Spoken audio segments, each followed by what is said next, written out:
大家好，我是 Vicky。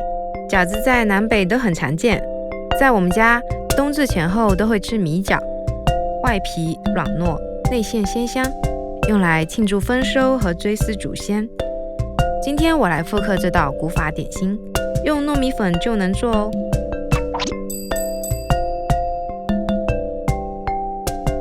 首先来制作馅料，将洗净去皮的白萝卜抛成细丝，下锅不需要加水，开中小火煮至断生，捞出放凉后包上纱布，挤干水分，方便入味。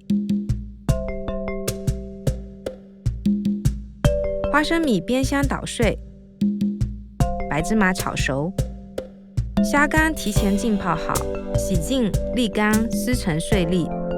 先来制作咸馅，热锅下猪油化开，依次下葱、花生、芝麻、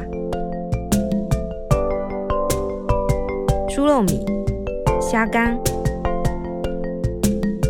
煸至微微焦黄，再下萝卜丝炒匀。出锅前加盐调味，盛出放凉备用。接着来做甜馅，下猪油、葱花、花生、芝麻，炒出香味，放入萝卜丝，加红糖炒化，盛出放凉。馅料做好了，接下来我们来准备饺子皮。先取1/3糯米粉，分次加开水，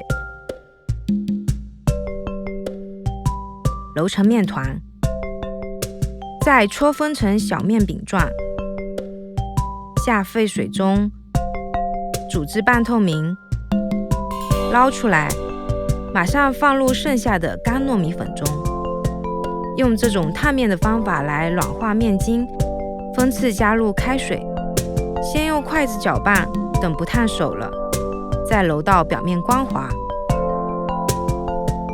分成等大的剂子，这样面团不容易开裂，吃起来也会更软糯弹牙。附上湿纱布，避免发干。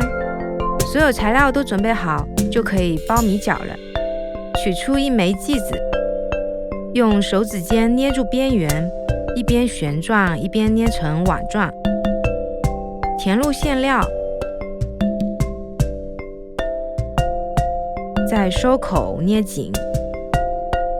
甜馅的包法和普通的饺子相似，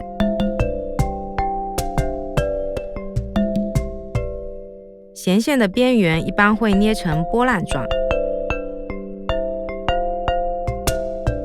包好的米饺需要在蒸笼里垫上月桃叶，这种植物有一种特殊的香气，经常用来蒸糕果和木桶饭。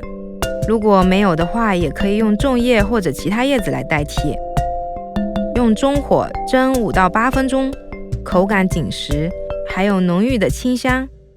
除此之外，下沸水，开中火煮到浮起来，再煮上2到3分钟，也别有一番风味。最后一种吃法是将生米饺用中火慢炸至两面金黄，吃起来外酥里软，非常过瘾。